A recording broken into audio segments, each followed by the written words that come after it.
it's been 5 days since the Abu Dhabi Grand Prix. It's only just beginning to sink in how the race ended. Now I feel like I'm ready to talk about it. My name's Aaron, this is the 5 Red Lights, and today we are discussing the mess that was the Abu Dhabi Grand Prix. Let's dive on into this. 1 light, 2 lights, 3 lights, 4 lights, 5 lights, and it's go! Okay, well, welcome along everybody. Apologies for it being a slightly later than usual podcast in the week.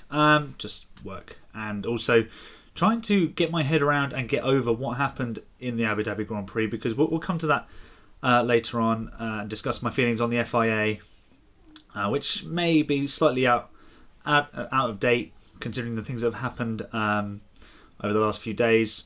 But we still have to recap the race and rate all the drivers and, discuss how the season closed in terms of the championship battle. Now, I have responded to a few things on Twitter, so if you want to see some of my more instant reactions to things, check out my Twitter, which is at 5_red_lights. And if you enjoy listening or watching my podcast, feel free to subscribe to the channel here on YouTube, or you can find me on most podcast platforms, Google and I think Spotify maybe. I need to double check where I'm actually found on those. But we'll just dive on into this, because let's start with the driver recap. We're actually going to go in reverse order today, because I want to conclude this with my discussion about Lewis and Max. And I feel that if I go a little bit too front-loaded on that, then I could take away from the performances of the other drivers. And while there was a chaotic and ridiculous ending to the race, we've got some drivers whose results and performances really do deserve to be spoken about. So we'll start with the guy who didn't actually start the race, which was Nikita Mazapin. He tested positive for COVID-19 on the morning of the race, and there began the insanity, because Mazepin wasn't going to get in the way. So unfortunate for him that he didn't get to conclude his final race of the season. He's left a lot to be desired, hasn't he, really? There's a lot to be questioned about how well he can cope as a Formula 1 driver, but hopefully the Haas is a better car in 2022 for him to be able to deliver something representative and like a Formula 1 standard drive. Our first DNF and his last DNF was Kimi Räikkönen. He knocked out in Q1 and then suffered a brake-by-wire failure, and what could have been a quite scary accident, actually, heading down to turn 6, now the chicane in between the two straights. And he brought it back to the pit lane and retired from the race and from Formula 1 as a whole, which really was not the way that Kimi wanted to bow out. Even though it is just a hobby for him. And that, I know as a fan, and a lot of fans would have been very sad that that's the way that Kimi's career finished. But think back to Jenson Button, he ended with a DNF as well. David Coulthard back in 2008, he didn't make it past turn 3 in Brazil. So it's motor racing, that's just one of the things that happens, unfortunately. So for Kimi, I rate his weekend as a 2. The next man to failed to finish was George Russell. He gets a 2 as well. A technical gremlin putting paid to his final race for Williams before he jumped in the Mercedes this week. Also not finishing was Antonio Giovannazi. He brought out a virtual safety car, stopping on track. I thought he could have done a bit of a better job with where he stopped his car, considering there was a big gap to just roll the car backwards. If he'd been able to just do that, he could have avoided causing a VSC. Virtual safety cars and safety cars can spice up the race, but these drivers, they do these track walks, they should know exactly where to put their car at a certain point when they have a technical issue. It's kind of... unless you can't physically move the car, then, at least roll it to a point where the marshals can recover it without a virtual safety car if possible. So that was a disappointing one for me. But Antonio, just like George and like Kimi, he gets a rating of 2 for the weekend. Did get into Q2, but his race didn't pan out the way he hoped. The penultimate did not finish was Nicholas Latifi, who crashed at turn 14, unfortunately, and caused the safety car that changed the complexion of the entire race and World Championship result. Not his fault, just one of those things. The garbage hate that he's been getting over the last few days is thoroughly uncalled for, and it's motor racing. If you're going to just pillage people with hate for making a mistake, what sort of person are you? Think about the things that are going on in your life, and I'm sure Latifi probably has bigger things to worry about than cretins like you guys who are guilty of sending this poor man, not so poor man because he's got a very rich family, but this young man all of this vitriol, which is just not fair. So for Nicholas, it was a shame that his season finished in that way, and he also gets rated as a 2. Failing to finish the race, but also classified because he retired so few laps from the end, was Sergio Perez. He gets a 3.5 rating because he defended superbly from Lewis Hamilton. And again, just like in Turkey, they went wheel to wheel and it was clean. It was actually so refreshing to see a Mercedes and a Red Bull battling and not think that they're about to collide with each other. So well done to Checo for keeping it super clean and doing such a brilliant job for his team. Now, he did say that he didn't want to necessarily get involved in the title battle. That wasn't his thing, but it was for his team that he was doing it. He could, if they'd held up Lewis enough, they might have been able to snatch perhaps a 1-2 or something crazy might have happened, like at the end. And they could have been able to snatch the Constructors' Championship because there was still a possibility of that. So, had they just let Lewis breeze on by and coax his car to the finish, who knows? It could have turned everything in both championships. So well done to Checo for that. It was really nice to watch him really dicing with the 7-time world champion, because we haven't been able to see that through much of Checo's career. He's had midfield machinery, and this year, when he's had the opportunity, he's raced really well at the front, which has been so nice to see. The last of the finishes was Mick Schumacher, completing his first season in Formula 1 now. Not much to say for Mick, other than he'll be glad to see the back of this version of the Haas F1 car. It may not even be called a Haas in 2022, who knows? So I rate Mick's performance as a 2. In 13th place was Lance Stroll. He was one of those who was caught out by the call not to let lapped cars unlap themselves, so he was stuck there, and he gets a rating of a 2. Daniel Ricciardo as well, stitched up by that ridiculous call, and he ended up dropping from 10th to finish 12th, rating 2. Finishing just outside the points was Sebastian Vettel, who picked up the Most Overtakes in the Year award, which I can see the logic behind it. Here's an award to try and encourage overtaking, but it's not actually going to make overtaking easier. And how do you define an overtake? Do you define it as a position gained on track even though someone has retired, or do you count it as a bona fide overtake, as in an overtake? So that's a little bit vague to me. I haven't really paid it much attention, to be honest, because there's been quite a lot else going on this season, and if you didn't know that, then where have you been the whole of 2021 in Formula 1?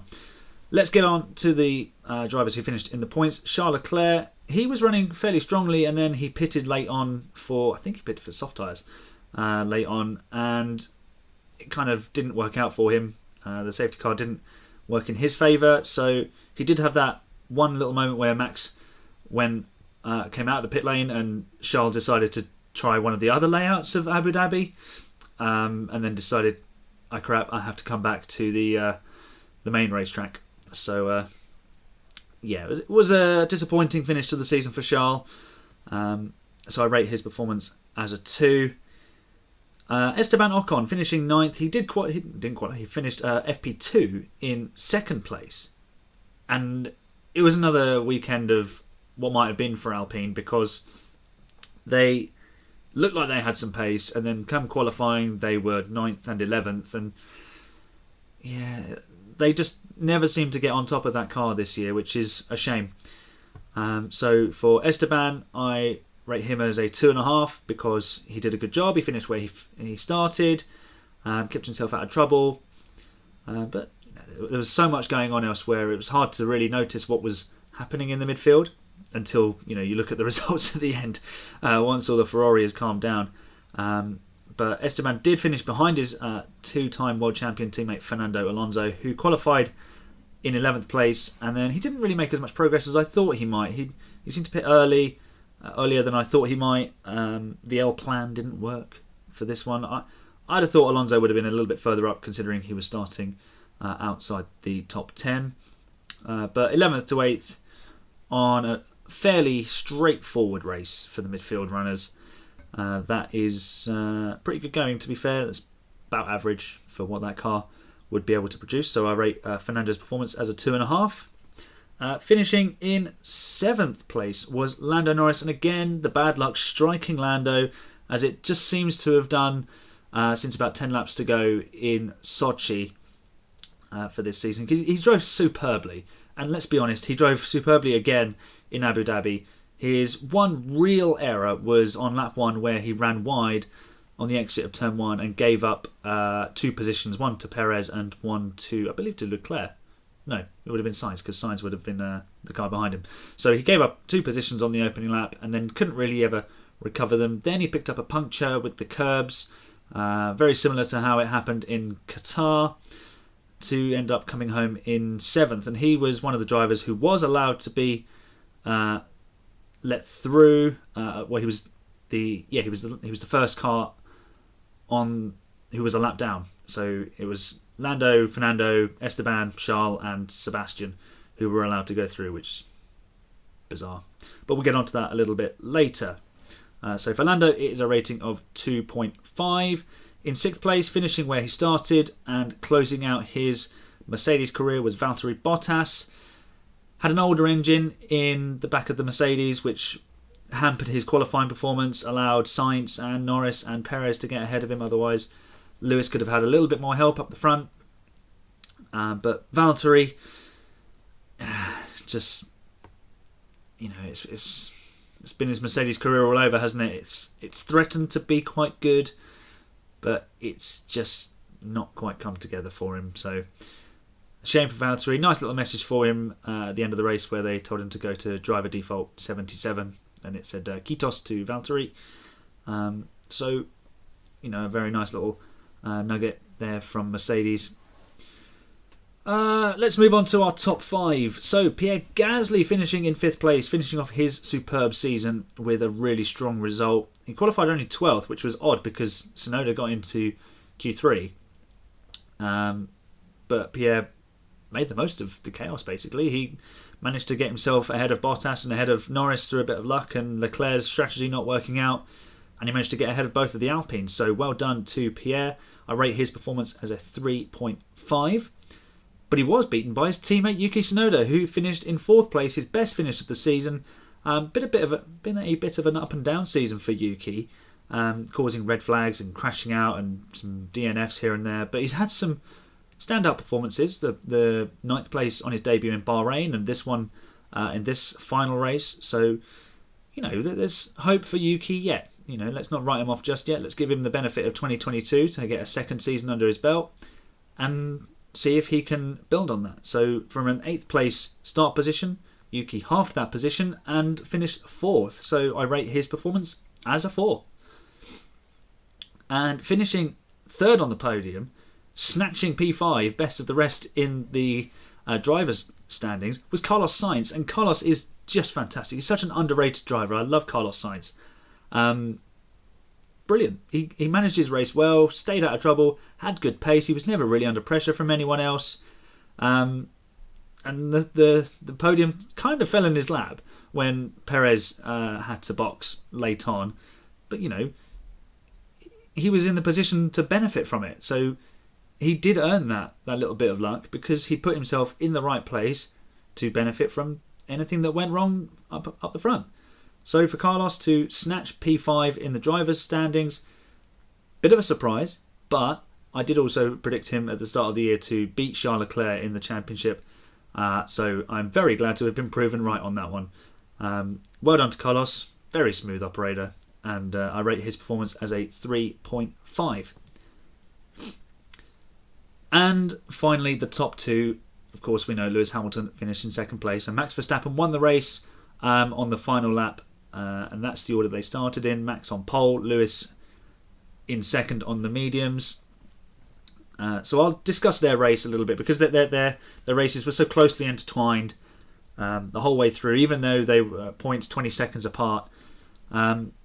Max, having qualified on pole position on the soft tyres, you would assume would have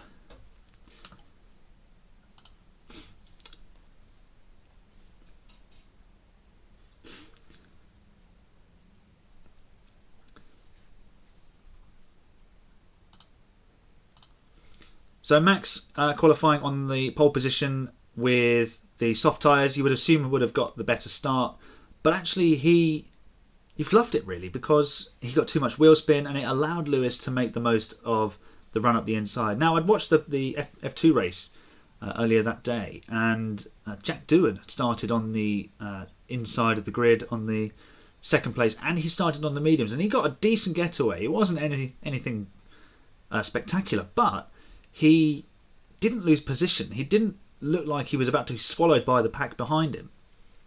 So it gave me a bit of hope for Lewis, and he executed a brilliant start, got himself down the inside and controlled the race from there. Although Max did have a very good try at getting himself back into the lead at turn 6. It was a move he had to go for. Let's be honest, he simply had to go for it, because otherwise Lewis was going to do exactly what he did, which was control the race and essentially pull away, because the Mercedes had the race pace on the day. Did Max force Lewis to end up having to give the place back? No, I don't think he did enough, because I think he actually forced Lewis off the track. There's a difference. If you leave space for a car and they still opt to use the runoff area, the escape bit, then yes, you've left space, but they have chosen to keep position by going off the track. If you drive them off the track and they have no option but to avoid a collision by driving off the track, you've left them no option. So it's kind of, get on with it, because you've had to make the pass by shoving them off the track, which really isn't fair. That's not how you overtake. Yes, race hard. Yes, go in late on the brakes. Yes, squeeze them as much as you're allowed, but don't just start forcing drivers off the track. It's a dangerous way to go about it, because it can go wrong. And I'll do a little bit more of analysis on that a little bit later on with another video, a separate video to that. So keep an eye out for that coming up. But once Lewis had, whether you agree with it or not, conceded the advantage that he'd given, he then proceeded to just reel off fastest lap after fastest lap after fastest lap, in the way that Lewis Hamilton does. The tyres get a little bit older and he goes faster. So it's one of those magical things. He's just seeing a master at work. And Max and Red Bull had no answer. They threw a strategy at Mercedes, but Merc had enough of a gap built up with Lewis to cover off an undercut. The only thing that was going to get in the way was virtual safety cars or a safety car. And we get to lap 53 and Nicholas Latifi spins, and Red Bull are close enough to roll the dice. Max gets the cars that were a lap down moved, and then he proceeds to attack, because in that position he can only attack.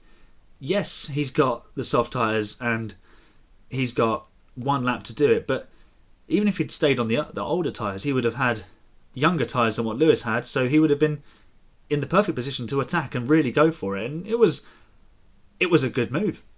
He still went in late, and it was robust, but he surprised Lewis, and that was clever of Max. So I didn't agree with the weaving on the straight, but I suppose in the same situation I'd have done something very similar. Although I may not have gone for the move at turn 5, so that may have been the difference between us. He took the inside line on the run to turn 9 and made sure Lewis couldn't sneak up the inside and force him wide to reclaim track position, and sort of scampered for the flag, basically. Is he a deserving world champion? Of course he is. Of course he is. But I think if you speak to Max in 30 years' time, he will. Well, maybe he might mellow with age a little bit. But I would hope that he would say that it wasn't quite the way he'd want it to be won. He'd have wanted to win it on the track without any controversy. It didn't need any controversy with FIA getting involved with however they did, which we're going to talk about in a minute. So for Max and for Lewis, contrasting fortunes. But I rate Lewis's performance as a 5. He was just spectacular the whole way through. He drove beautifully. He did not put a foot wrong. He did everything he could. He fought back harder than I thought he would have been able to, really. Going down that back straight. Other drivers may have just given up at that point. But not Lewis. He dug in. He kept trying until there was no real opportunity left. So a 5 for Lewis and a 3.5 for Max, because it wasn't his best weekend, but he did what he needed to do. He took advantage of an opportunity, and sometimes in sport you just have to be opportunist. You have to take the opportunity that is presented to you. In football, if you're given a dodgy penalty but you score it, the goal still counts because they've given the penalty. Whether it's VAR or if it's the referee's decision, sometimes you just have to take it and thank your lucky stars, really, because sometimes it is better to be lucky than good. I think Max has been fantastic this season.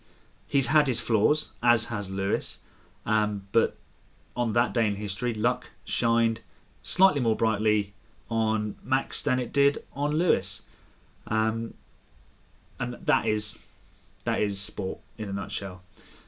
And we have to remember that this is a sport, but unfortunately the FIA aren't fit for purpose to run it at the moment. And that's what I'm going to discuss next. So we get to the final few laps and the safety car comes out. Initially, lapped cars are told that they won't be allowed to overtake, and then 4 minutes later, only 5 of them are allowed to overtake, which kind of contradicts the rules and regulations, the sporting regs to which Formula One has been run. And now, of course, these are almost a living entity. They can be changed, they need to be adapted, but fundamentally they govern how any sport is run.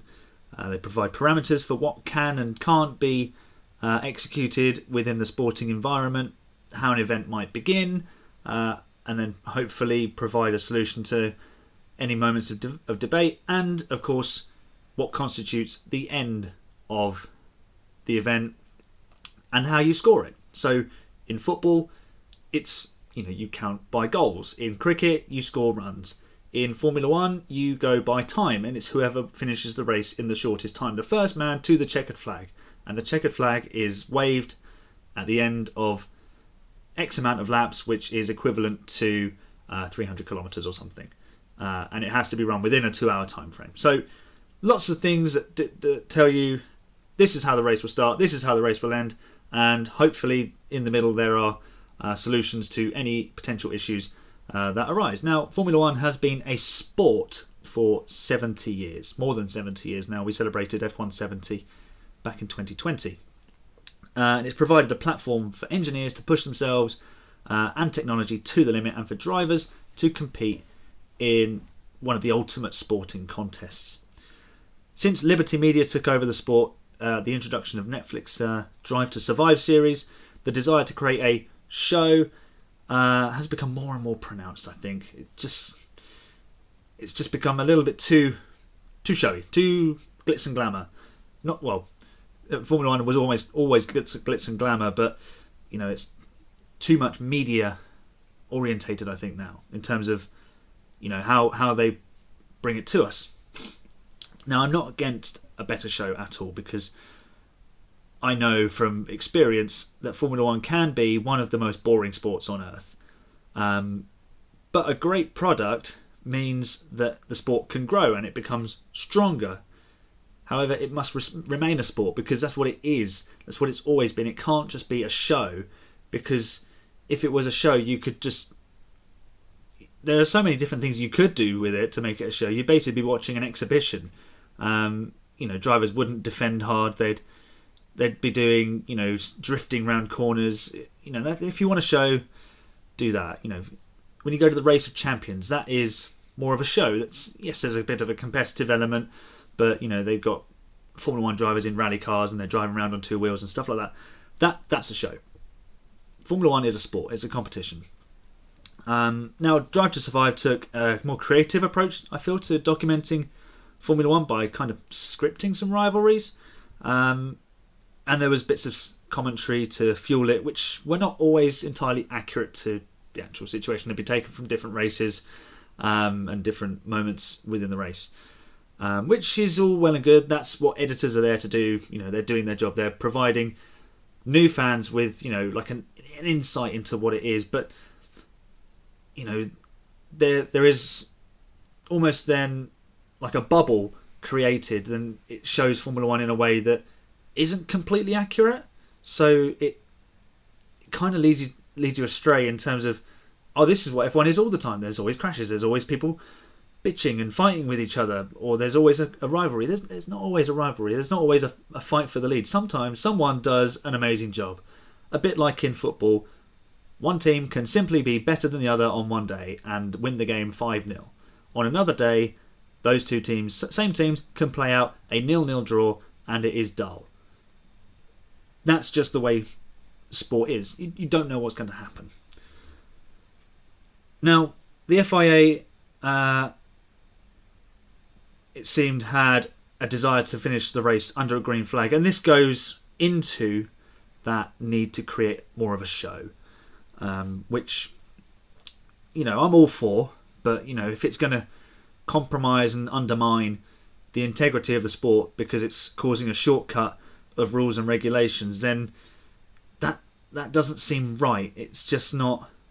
That's not sport. That's fabrication, isn't it? So the FIA have allowed an environment to manifest itself where chaos is reigning. The stewards are just making almost seemingly random decisions.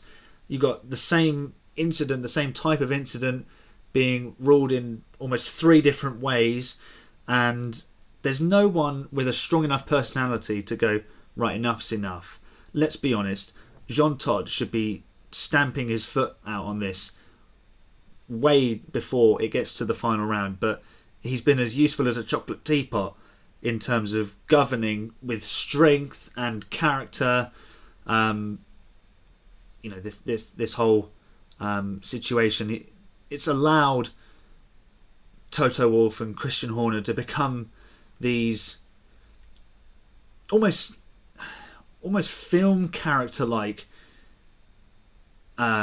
characters, because at times, like some of the calls that they come up with on the radio, from whichever standpoint you look, one's a villain and one's the hero, but this isn't how Formula 1 should be, and they've got to stamp that out, and I think they're going to reduce the amount of communication that those guys are allowed with the FIA, but the FIA need to help themselves, because this is where they're not fit for purpose. They've just sort of thrown all of this up in the air and gone, well, let's see what happens.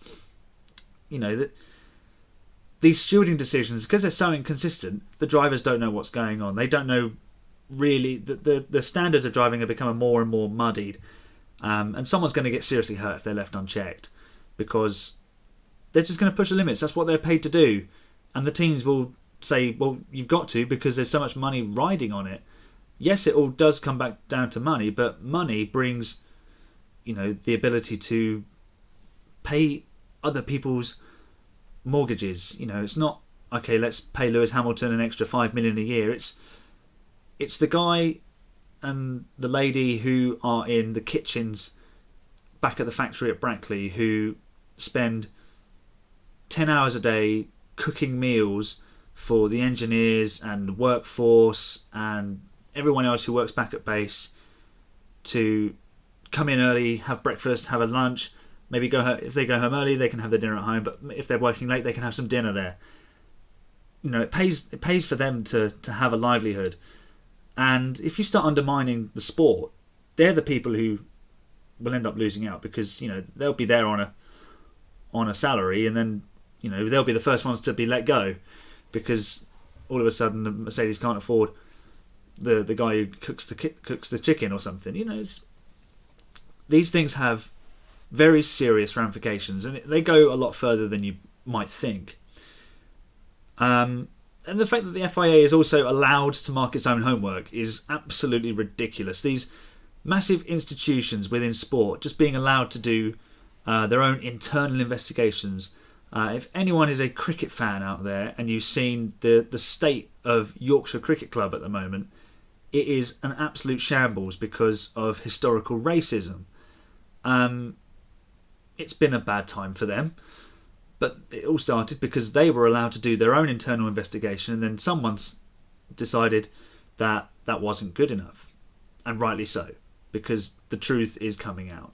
The FIA simply cannot be allowed to just make these errors, or have someone who represents them make these errors, and seemingly be able to just look at it themselves and go, well, we can do that. He can do that. He's allowed to do what he wants.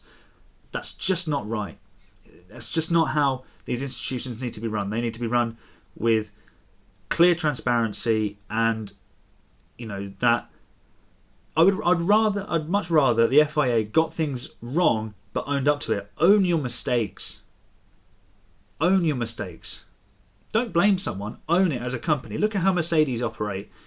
If they don't win a race, they don't say, well, Bottas should have driven faster. They go, well, we need to look at why we weren't faster. What can we do better together?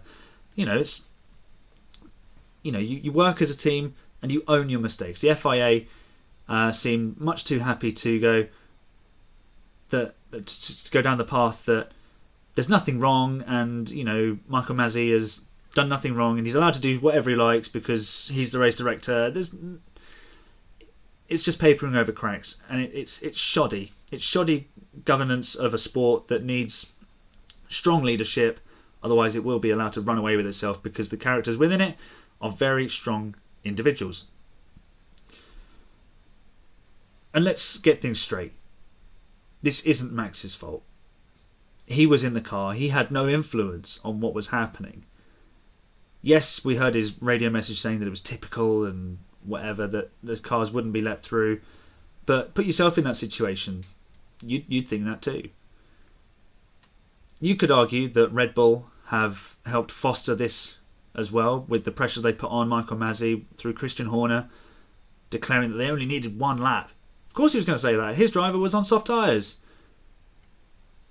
But you need a strong character to go, well, I don't care what you think, Christian. I'm dealing with this, and the race won't get underway until the rules and regulations have been followed. And if that means we finish under safety car, so be it. But Michael Mazzi was kind of flustered. There was too much going on. He needs support. Of course he does. But he has a string now of highly questionable decisions that make you wonder whether he really is the man for the job. It's a big job. It is a big job. But you've got to get yourself the right people around you. If you feel like you're struggling, it takes a strong person to admit that they're struggling. And actually it's a weaker person who digs in and tries to sort of muddle through on their own, because they can't put their head above the parapet and shout for help.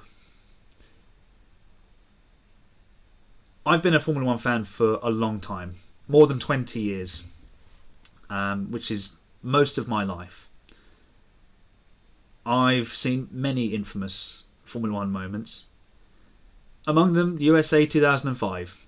One of the most disgraceful things that has ever happened in Formula 1. The fact that we had only 6 cars run in a race. But perhaps this tops the lot. Because this wasn't a problem where people kept butting heads on the solution, where egos were clashing. Because that happens. Perhaps this is different because it was one single person's decision, seemingly, which has drastically altered the result of a race, and actually the rules and regulations haven't been followed. In Indy in 2005, you could argue that the FIA actually followed their own rules because they wouldn't put in a chicane because it needed to be approved, and there was all sorts of other things going on. The tyre wasn't safe, so they couldn't run it. They couldn't, they couldn't force anyone to run because you can't have someone getting hurt and a potential lawsuit on your hands. But this is different, and regardless of personal feelings for drivers, I am a huge fan of Lewis Hamilton. I'm not a huge fan of Max Verstappen in the way that sometimes he conducts himself. I don't like Christian Horner. I love Charles Leclerc. I think he's fantastic. Carlos Sainz is wonderful. No matter how I feel about individual drivers or individual personnel in the F1 paddock, as an F1 fan, I feel cheated. Because if you are allowing this to stand, allowing this to happen, where does it end? Where does something like this stop? Because someone can do something and go, well, that happened before. And there's talk of putting new rules or something together to stop something like this happening. But how on earth are you going to get everyone to agree on that? The FIA has to simply be strong and have strong leadership. Jean Todt is leaving, and we're going to get a new head of the FIA. So let's see what happens with that. But like I said, I feel cheated as an F1 fan. I feel like I've had my wallet stolen and been kicked in the balls for good measure. Well, that is the end of this episode, this podcast. Thank you for joining me and for sticking with me. I know I went on a bit of a rant. It's not the way we wanted the F1 season to finish. It's been such a fantastic season, so let's finish on a high note. Max Verstappen has won the World Championship, the first ever Dutch driver to win the Formula 1 World Championship, and he's a deserving champion. And okay, there's rumours that Lewis may not return in 2022, but if he does, and it's Red Bull and Mercedes who have done the best job again, what a season we might be in for in 2022. The 2021 season might just be a precursor to what might go down next year, because Lewis is going to want his title back, and Max isn't one to going to give it up. But what about if McLaren and Ferrari get it right? You've got 4 drivers there who all want to be world champion and have all got the qualities to be world champion. What if Alpine do the job, or Aston Martin get the jump on everyone? You've got 2 former world champions there in Alonso and Vettel who want to show they've still got it. And if these teams are closely matched, then 2022 might just be the greatest season of all time. It's been a wonderful year in Formula 1, and it's just such a massive shame that it finished the way it did. Thank you for watching or listening. My name is Aaron, and this has been the 5 Red Lights. When the 5 Red Lights go out, I'll see you next time. Bye for now.